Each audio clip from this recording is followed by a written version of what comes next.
It's time for ACC Central, presented by Just Means Less. I drive into right. It's enough. It's back. And it's gone for the cycle. It's a walk-off grand slam. Florida State wins it. Hosted by Monty Taylor. In the air, center field. Moore is under it. And on to Omaha for the Cardinals. Micah Butel.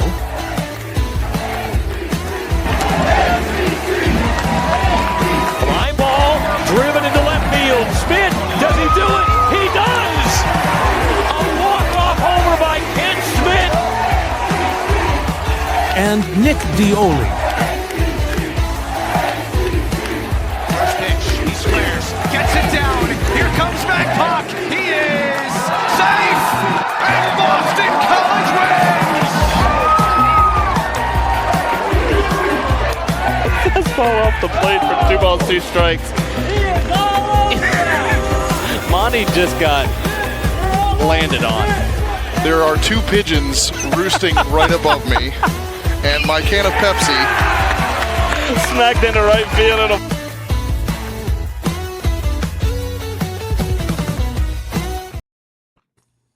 Welcome back, college baseball fans. Micah's not on screen for some reason. But Monty, I wanted to give you the true Clemson treatment. I didn't want you to be able to see me. Oh, I see. Well, thank you. We are 18 days away from 17 days away from college baseball season. I'm Monty Taylor. I am joined by Micah the Wall Butel and Nick Dioli. As we're ready for some Clemson baseball. Clemson, 3 years in a row under Eric Bakich. They have fallen short of Omaha. It is once again Omaha or bust, gentlemen. Has Clemson? Is it over? Is it over, guys? Like, I don't know. I'm kind of down this year on them.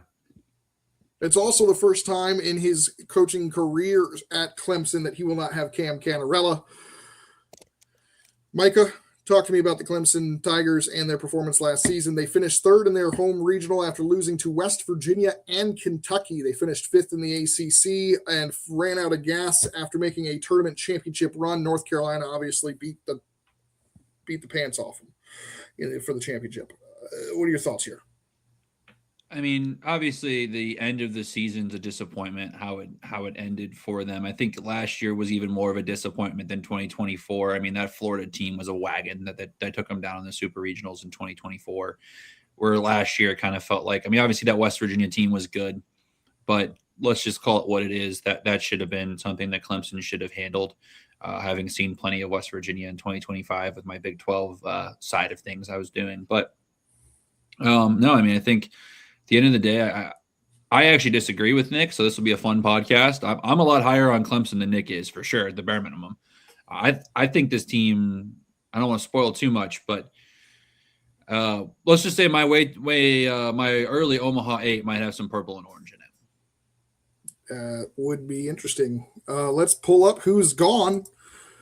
They lose 4 key position players: Cam Canarella, Dom Listy, Andrew Chufo, Josh Pano. They lose the best reliever in the country, Lucas Malstead. Reed Garris also gone. Two-way freshman TP Wentworth, who could have been a breakout star this year.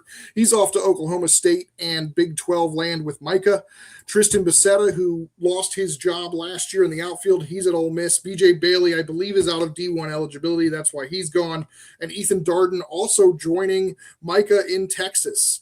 Who's the biggest loss here for Clemson in terms of whatever metric you want to use, Nick? I want to say it was Canarella, but he took a lot of steps back last season. I think just a presence, I will say Cam Canarella, but I think the big name that they're going to miss from last year's squad is Dom Listy. I mean, this guy was so clutch for them. He really turned it on in the second half of the season. It was pretty much the reason why they got to the ACC championship game. He was just such a force defensively on the base paths, power. I think if you're just talking last season, Dom Listy is a big time loss for Clemson. Love that. Micah. I always like to do this with transfers because I think if guys are going to probably be gone, it's a lot easier to mentally prepare for them. If we're talking just pure top guy, Lucas Malstedt for me is probably the biggest loss. I just think what he provided out of that bullpen is just something that, you kind of felt like if he made an appearance in the game, it was over for the other team. So I think that's a huge loss. But I think for me, the most disappointing departure for me was Tristan Bissetta transferring over to Ole Miss. I really liked what I saw from him. His numbers weren't necessarily great, but let's call this what it is. If you hit 227 and Ole Miss is kind of dropping a bag towards you, like we kind of saw it a little bit with what happened with Ole Miss last year. They grabbed some ACC guys that maybe underperformed a little bit, but had upside. I think that they kind of grabbed them while their stock was a little bit lower. I got a lot of credit to Ole Miss and their staff for finding ways to do that. But I think Tristan Bissetta for me was when I saw he hit the portal and then ended up at Ole Miss, I think that was probably the one that kind of hurt me the most, at least just kind of for what Clemson's building towards. Yeah, I thought Bissetta was going to be a big piece of their team last year, especially with what they need. I thought they needed a lot more offensively than necessarily they had, and I think he could have provided a lot, but that unfortunately didn't work out. And now they've brought in a lot of, maybe not a lot of new transfers, but some really good key transfers. It's not quite Dabo Sweeney over here, but they bring in some quality guys. They are replacing all 4 of those key position players, and they're bringing in reinforcements into that bullpen. Do we want to talk about some of these guys now, or do we want to wait till we highlight them in the next couple of slides? That's up to you, Monty. We can just move and get them in the slides if you want. Let's do that. Let's go with the rotation options here, because I think Clemson's pitching staff is gonna surprise some people if they haven't already kind of thought about what Clemson might have. They've got 3 legit guys back in their rotation. Remember, obviously they've got the ACC's best returning pitcher on paper in Aiden Canuck. They bring back Drew Titsworth, who really stabilized the rotation last year once he moved from that closer role into the rotation. And then Talon Bell, one of the highly touted recruits, making those starts last season, getting experience. You've got one of the best rotations on paper, I think, in the ACC. And then you got Dane Moeller, who was set to be their Sunday guy, I think, at the beginning of last season before he got hurt right before the year. He's going to probably come back in a midweek role or so. But you got to love those rotation options. Nick, you're not as high on Clemson as Micah is. What are your thoughts on this rotation? The rotation really actually doesn't bother me. I think the rotation's great. These guys, Aiden Canuck was huge last year. Drew Titsworth, we even saw Drew. He was big coming out of the bullpen at some points last season too. This rotation, is definitely top ACC. I have no qualms with it. These guys are aces. They could be aces on other teams in the ACC. Other aces be top pitchers all over the country. They can be. I think Clemson's got a great rotation. Love that. I'm going to pull up the other options here for the pitching staff. Obviously, you're missing that frontline guy in Lucas Malstead, but you do have Jacob McGovern, and Joe Allen, who both put up monster numbers last year. I don't know if necessarily those guys are those shutdown closer types, more setup guys, but the depth of this pitching staff is really, really impressive. And I think up there with North Carolina State, Wake Forest, some of these other schools that have really deep pitching staffs. Micah, talk to me about the pitching staff at Clemson and why you're so high on, if it's not Clemson's offense, Clemson's pitching staff. I think I have a potential with Clemson, right? The potential pitcher of the year with Aiden Canuck. I think that right alone helps. But again, like Nick just mentioned, like Drew Titsworth, I think is going to take another step forward. Jacob McGovern is someone I'm really, really high on. Dane Moeller has a lot of upside as well. And again, they've got some seriously good freshmen. Like if you go and look at some of the the freshman arms based off just their pure recruiting numbers and some of their statistics and like overall numbers. I mean, there's a ton of freshmen that I think one or two of them is going to hit. If you tell me to pick who I think is going to do it, I don't know if I have the right answer. Nick Fusco looked really, really good on tape. I really liked what I saw from Landon Fowler, but someone's going to hit from that freshman class.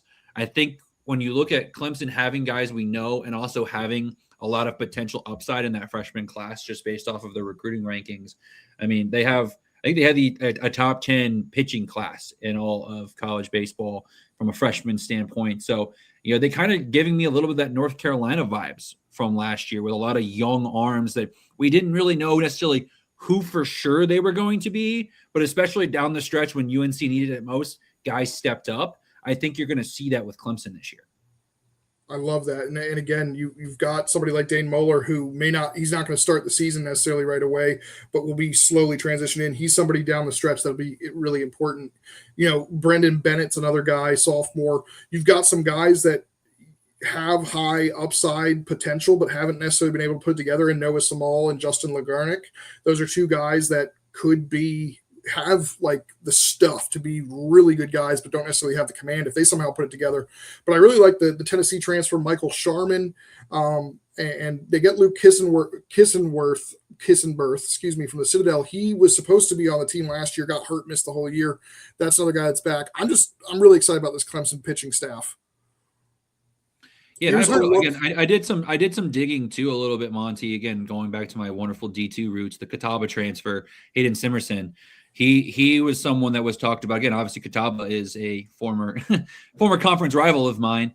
A buddy of mine that works in the South Atlantic Conference was telling me that he's the type of guy that they couldn't believe he was on Catawba still. Like they thought that someone should have grabbed him the year before, but obviously he didn't enter the portal at that time. So obviously, will it translate to ACC play? Who knows? But he was an absolute stud, and he had some of his better games against Wingate, which again we've talked about, right?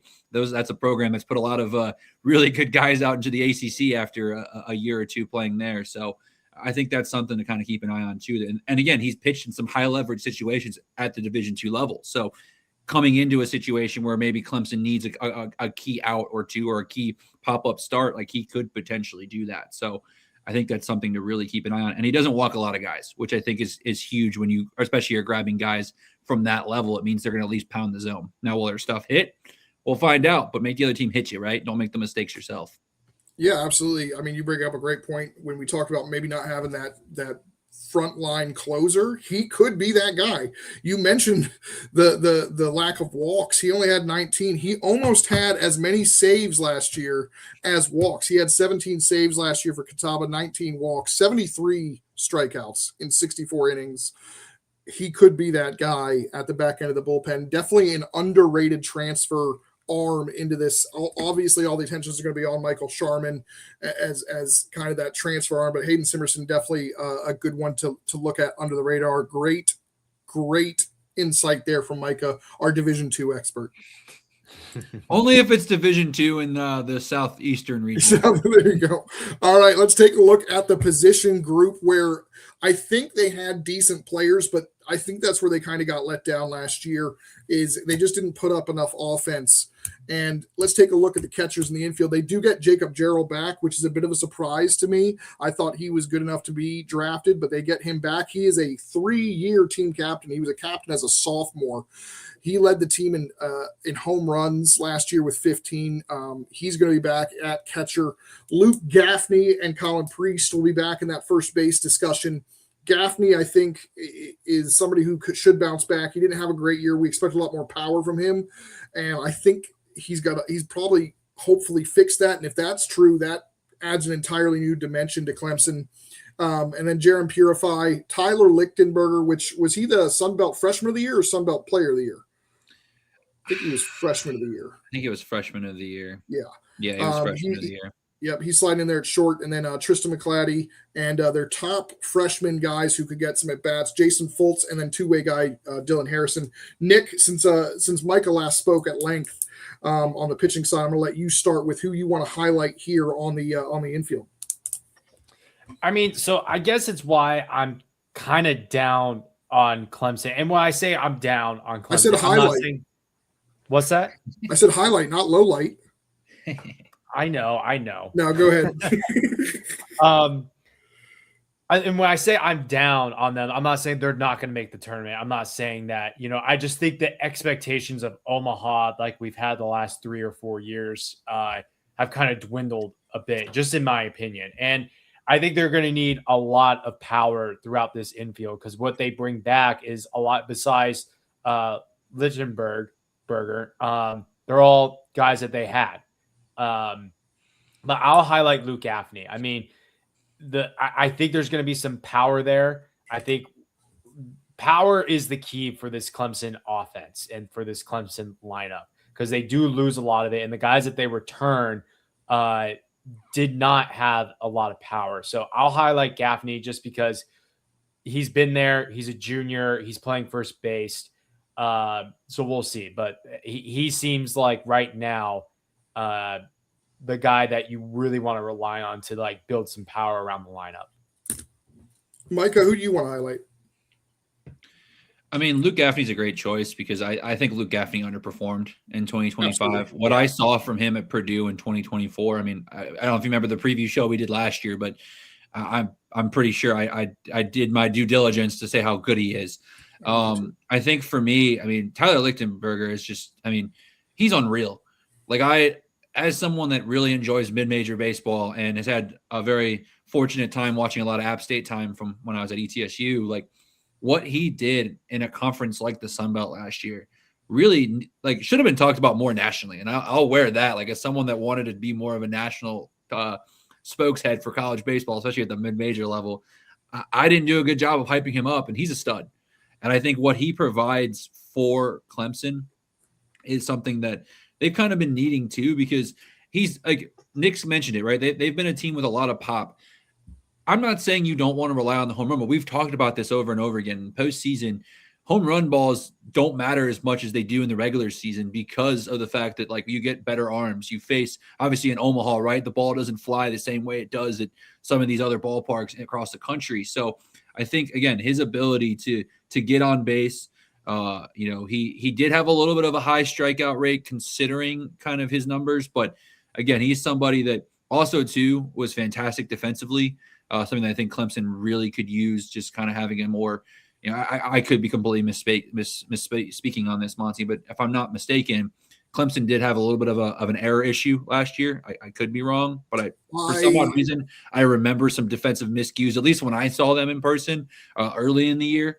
So I think they should have been a lot more defensively sound than I think they were. Like on paper, looking at the guys they had, I think, like Chufo and Pano, I think were supposed to be really good defensively, and they didn't necessarily put up the numbers that we expected at those positions. Yeah, maybe that's what it was. Maybe it wasn't necessarily like they were top in the ACC in errors, but they were not the defensive unit we thought they'd be. So I think adding someone like him just adds a little bit extra taste too. So and so I'm excited to see how he fits. I mean, obviously he's the only real new piece to Clemson in this infield that we have not seen in a Clemson uniform yet, minus when they played the Savannah Bananas. So.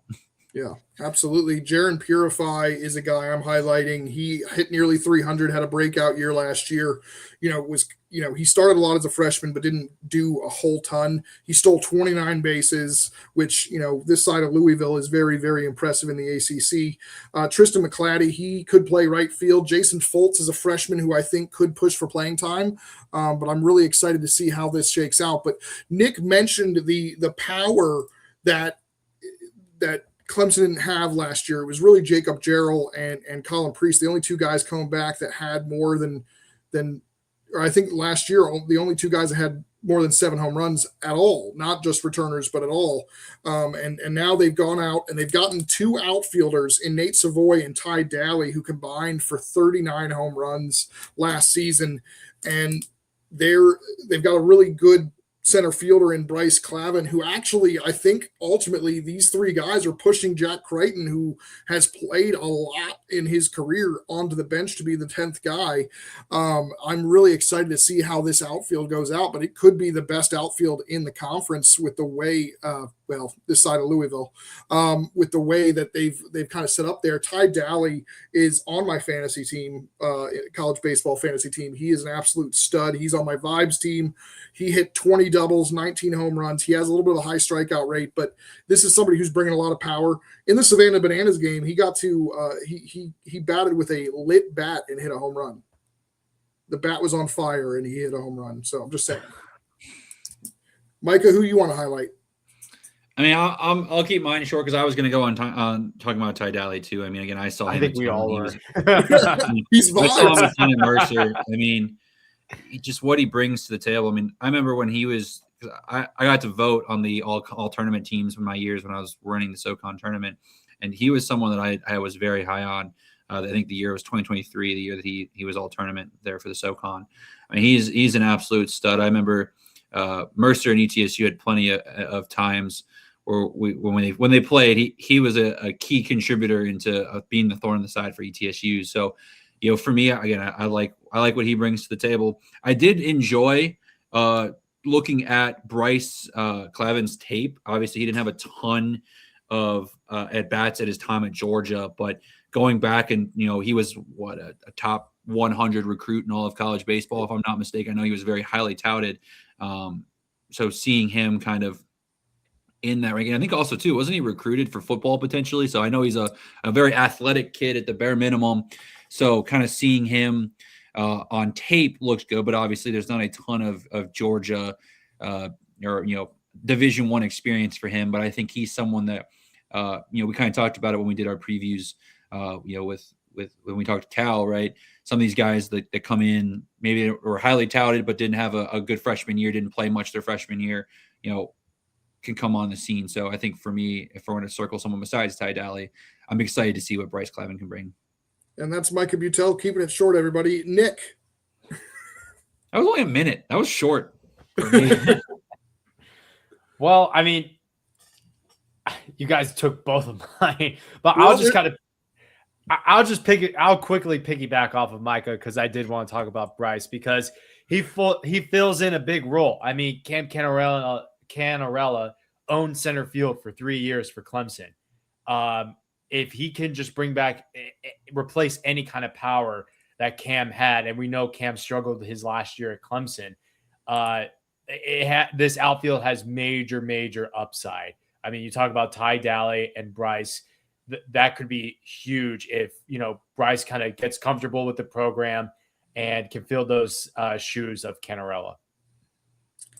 Yeah, just to be clear, the starting outfield of Canarella, Listy, and Crichton, I think, had a total of 10 home runs combined. Yeah. So you're bringing a lot of power in this lineup. I mean, Bryce Clavin went 5 for 15 in very limited playing time.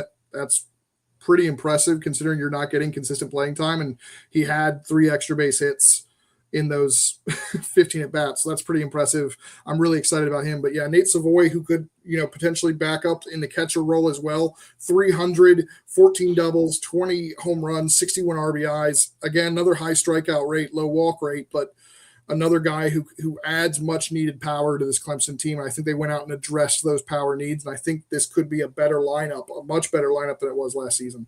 And here's a look at the potential lineup. There is Ty Daly with the lit bat in the Savannah Bananas game. And then, of course, Jaron Purify at the top of the lineup. There's the potential batting order. Nick, you got to like it. I mean, especially you've got Nate Savoy. I've got him in that 7 range. He's hitting 20 home runs last season. Bryce Clavin, who I just talked about, in the 9 hole, kind of a guy that can turn on the Jets. What are your thoughts there on this lineup? I mean, I really like it. Again, the power needs to show up. But the way that you kind of have it listed, Monty, I mean, you got Jaron who leads off. He's going to be great. There is a major upside if this lineup can build some power, can fill those shoes. I have to see it, but again, I'm not like so down on Clemson, right? I'm just like, I feel like the era of they need to rebuild. They need to kind of revamp the guys that they have and like really depend on them. Can they do it is the question. I kind of lean that they might be able to. But again, this is going to be a top ACC team. Like, I'm not saying they're not. They're going to be a top 5 at least ACC team.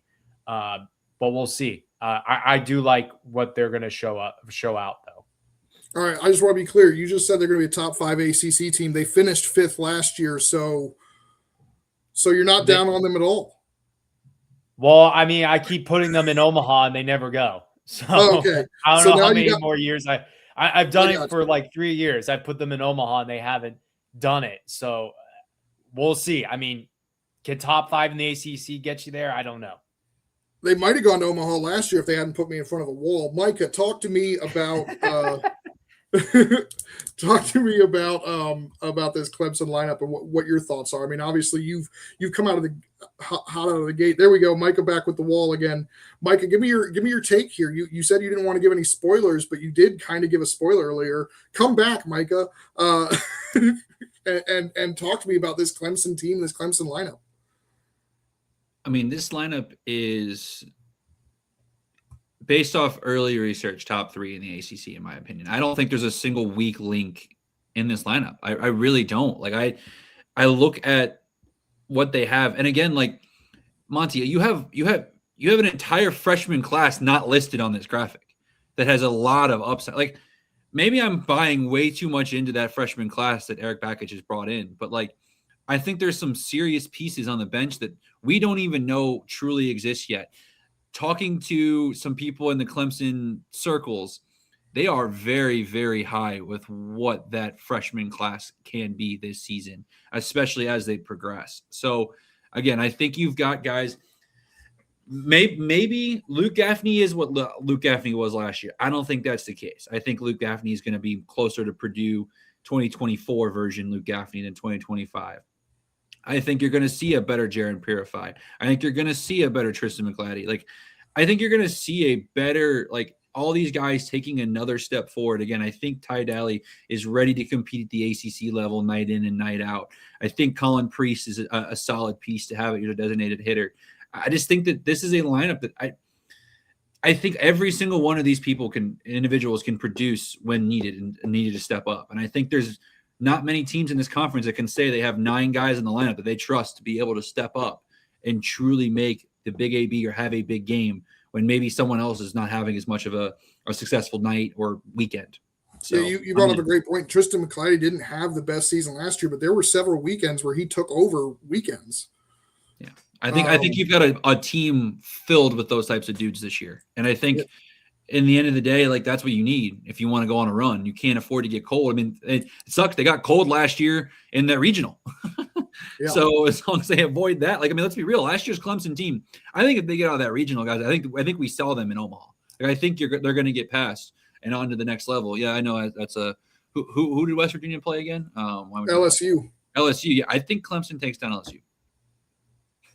I do. I know LSU won the national title. I know it's a crazy take, but we saw Little Rock have some success with them. Like, Micah, it's the SEC who's supposed to be undefeated in hypotheticals. Hypothetically, they could not lose. So, right.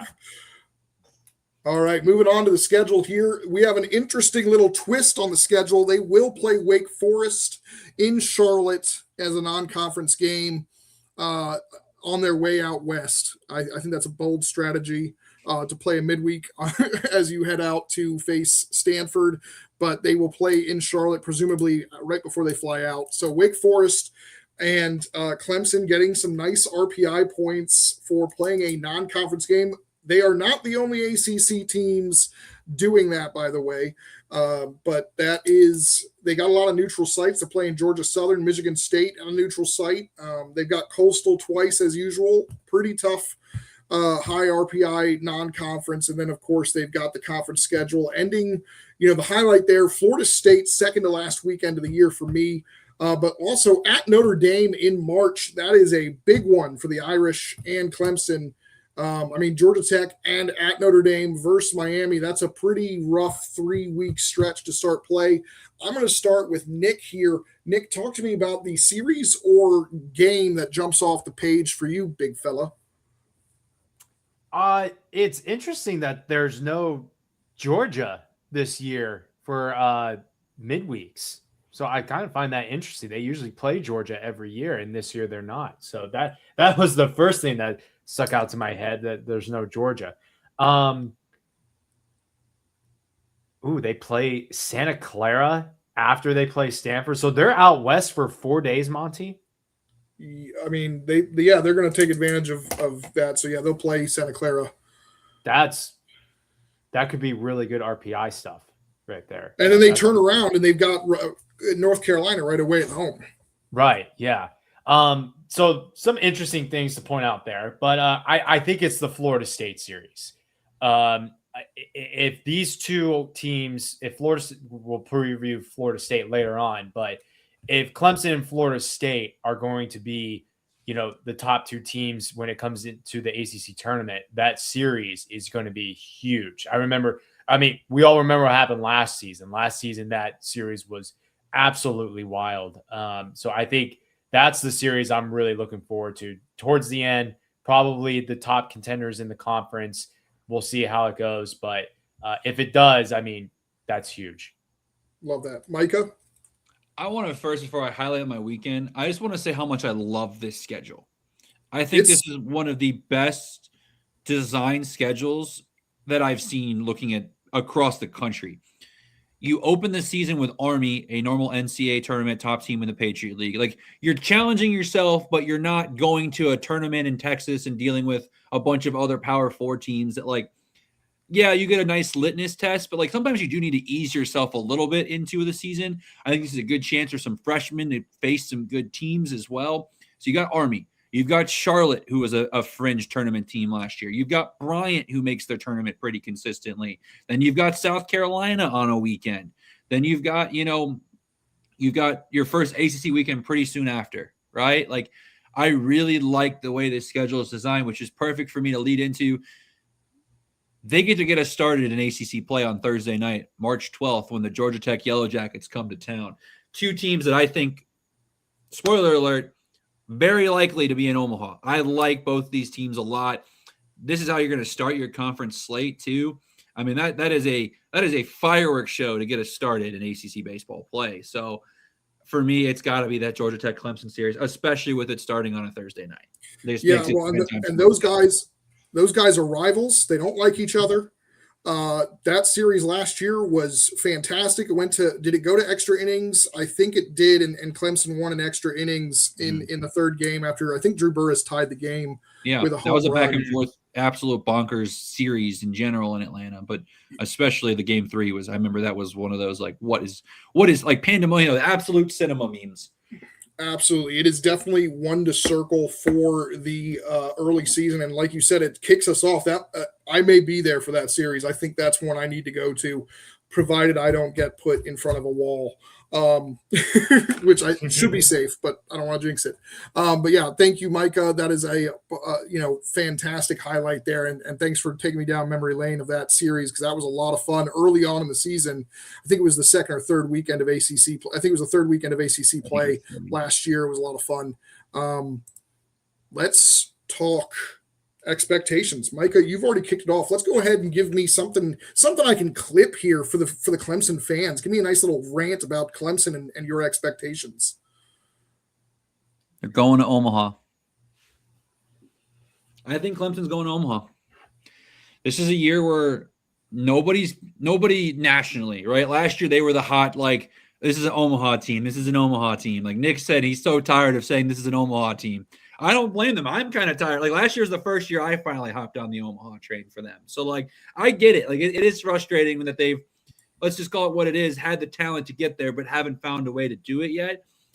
I think this team doesn't have the Cam Canarello. They don't have that name that jumps off the page to you the same way it has in the last few years, but they have so much depth. And again, like, I've talked about it in our other previews we've done so far. It won't be the last time you hear me say this. Like, when you look at the freshmen, right, you have to look at floor and you look at ceiling.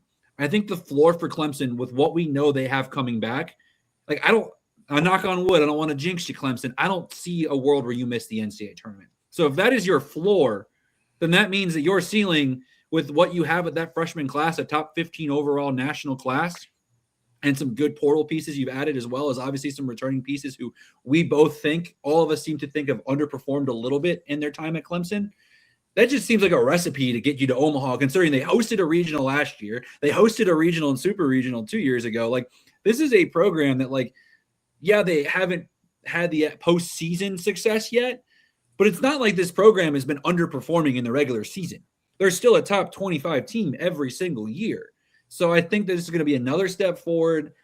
I am in on Clemson going to Omaha. Love that. Nick, you are not in on Clemson going to Omaha. Talk to me, Goose. Yeah, I mean, I like this lineup. I think they do have a really, really good rotation. I think it's just a matter of how much have these guys that are returning for Clemson, how much have they developed? Is there going to be power? How are they going to replace the faces of the teams that were a couple of years ago and even last year? So, I mean, I've got this team obviously in the NCAA tournament. I've got this team making a deep run in the ACC tournament. Could win the ACC championship. I mean, they're that good. I think for me, it's just a matter of, can it gel together, and can everything just be perfect? Can they fill the gaps? Can everything just go their way to get to Omaha? Years past, I thought it could. I thought they had the guys, and clearly I think they did. I think things just didn't break their way. So I think it's just a matter of, can things break their way this year? I'm going to lean no, because, again, they have to fill some expectations. They have to improve a little bit in the lineup. So, again, not super down on them. I just don't think that right now, as we sit here in, January, it's time right now. Yeah, I mean, I agree with Micah. This might be the most balanced team Eric Bakich has had there, and yet it doesn't have that star power. There's no Caden Grice, there's no Cam Canarella. So I think it's going a little bit under the radar. I'm not picking them to go to Omaha just out of personal bias right now, because I'm still just upset. But it's a very, very good Clemson team, and they will be in the fight. I think they're going to catch some people off guard, because they're kind of being forgotten about in a national sense, and people are just tired of picking them for Omaha. So, like Nick, who says they're good, but is, I think, just not picking them to go to Omaha because he's tired of it. It's Clemson Omaha fatigue. But they never go to Omaha. So here we go. That's going to do it for us. We'll be back tomorrow with the Duke Blue Devils, which is going to be a really interesting show. Tune in tomorrow night at 8 o'clock Eastern. Until then, it just means less.